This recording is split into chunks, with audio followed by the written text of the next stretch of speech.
নমস্কার বন্ধুরা, দিশানের রান্নাঘরে সবাইকে স্বাগত। আশা করছি সকলে খুবই ভালো আছেন। এইটা হচ্ছে সোনাবগো মাছ, সুন্দরবন নদীর মাছ।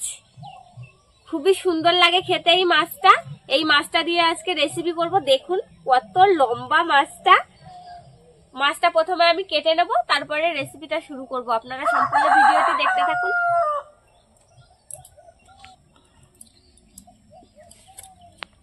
মাছের মুখটা দেখুন,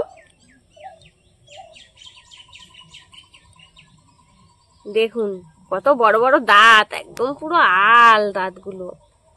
হাতে ঢুকলে পুরো একদম কাটা ফুটে যাবে। প্রথমে মাথাটা কেটে নিচ্ছি।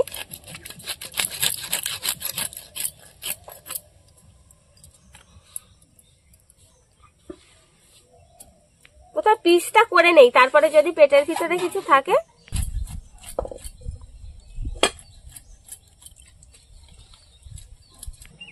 মাছটার গায়ে কোনো আঁশ নেই, দেখুন একদম প্লেন। সুন্দরবনের এই খুব বিখ্যাত এই মাছটা সোনাবগো।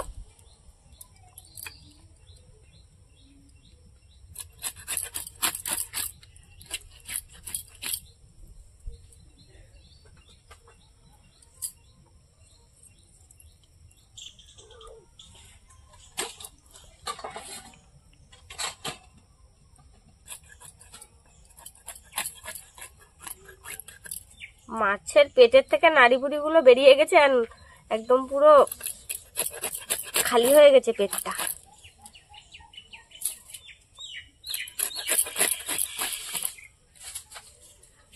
এরকম ভাবে পিস গুলো করে নেবো মাছের।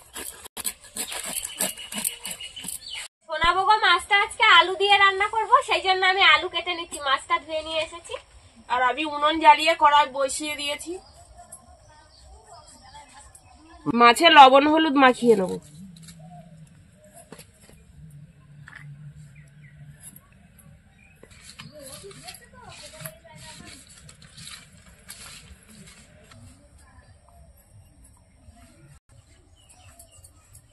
মাছগুলো ভাজার জন্য কড়াইতে তেল দিয়ে দেবো।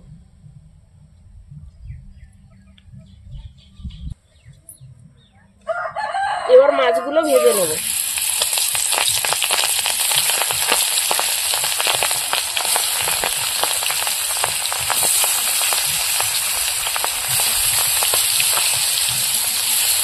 মাছের এক সাইড হয়ে গেছে, আর এবার মাছগুলো এবার উল্টে দেবো। আর আমি এবার পেঁয়াজ রসুন কেটে নেব। মাছ ভাজা হয়ে গেছে, এবার তুলে দেবো। এই মাছে পেঁয়াজ রসুনটা একটু বেশি করে দেব, তাহলে খেতে বেশি ভালো লাগবে। বাকি মাছগুলো ভেজে নেবো।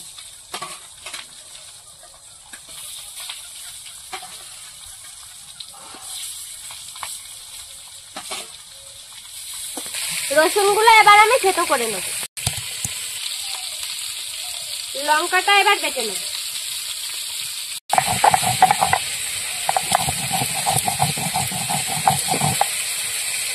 ঝাল ঝাল করে তরকারিটা করব। মাছ ভাজা হয়ে গেছে, তুলে নেবো।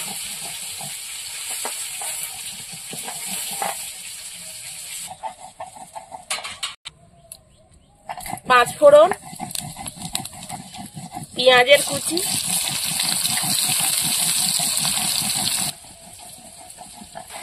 পেঁয়াজটা হালকা ভেজে নিয়েছি। এবার আলু দিয়ে দেবো।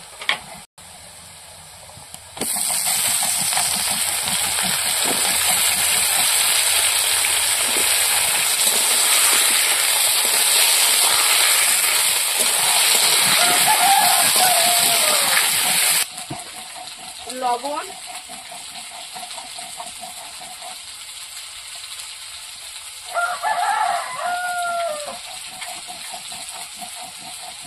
হলুদ,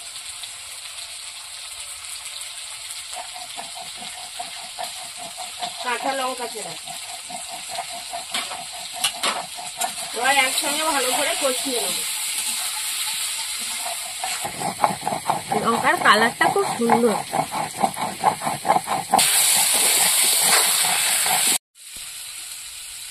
লঙ্কা বাটা হয়ে গিয়েছে, এবার আমি তুলে নেব।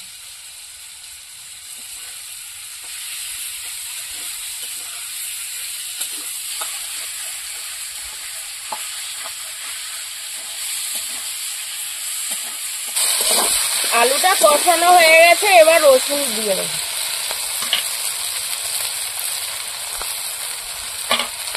আর একটু কষিয়ে নেবো, এতে রসুনের গন্ধটা তরকারিতে খুব ভালো হবে।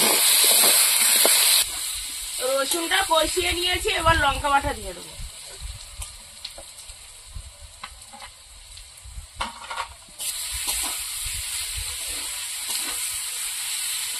জিরেটা দাও, এবার জিরেটা বাটি।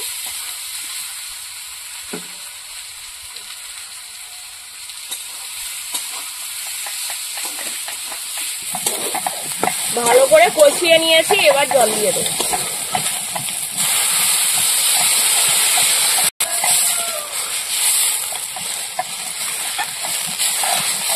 তরকারিটা এবার ভালো করে ফুটিয়ে নেব।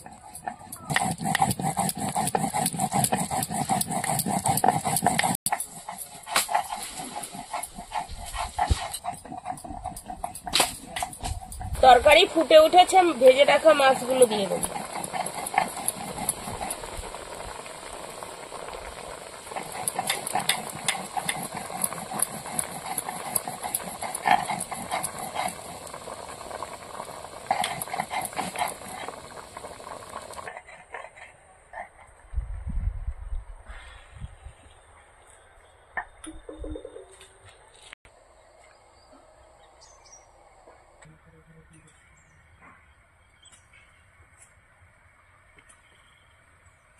বন্ধুরা, এরকম আরো নতুন নতুন রেসিপি দেখতে আমাদের চ্যানেলটিকে সাবস্ক্রাইব করবেন আর অবশ্যই পাশে থাকা বেল আইকনটি প্রেস করবেন, তাহলে আমরা নতুন কোনো ভিডিও আপলোড করলে নোটিফিকেশন আপনাদের কাছে পৌঁছে যাবে।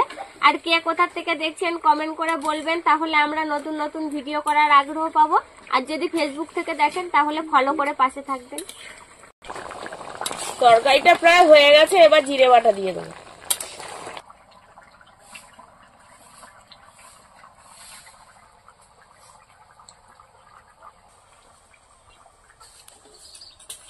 তরকারি রান্না হয়ে গেছে, এবার নামিয়ে নেব।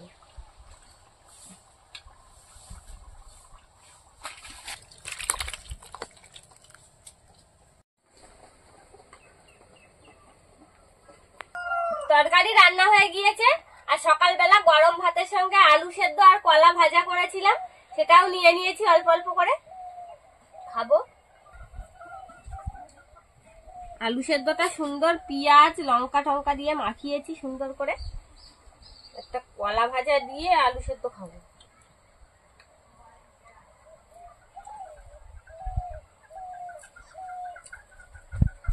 চন্দ্রমুখী আলু সেদ্ধ দারুণ বালি বালি লাগছে আলু সেদ্ধটা, না? চন্দ্রমুখী আলুটা খেতে আলু শাক খুব খুব ভালো লাগে খেতে, আর সাথে কলা ভাজা।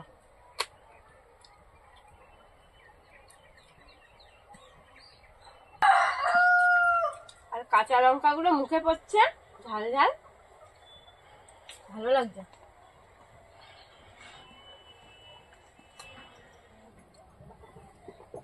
এবার মাছের তরকারিটা দিয়ে ভাত খেয়ে দেখবো কেমন হয়েছে। গরম গরম ভাত আর গরম তরকারি।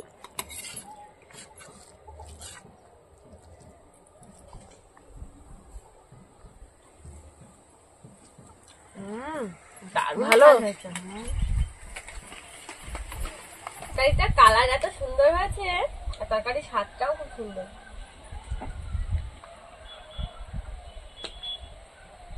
মাছ খেয়ে দেখো কেমন স্বাদ মাছের,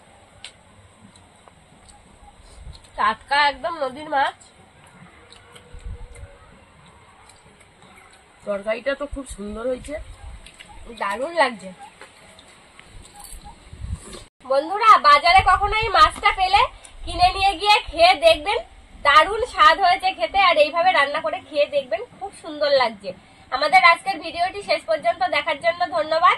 ভালো লাগলে লাইক কমেন্ট শেয়ার করবেন। আবার ফিরে আসবো নতুন একটা রেসিপি নিয়ে। সবাই ভালো থাকবেন, সুস্থ থাকবেন।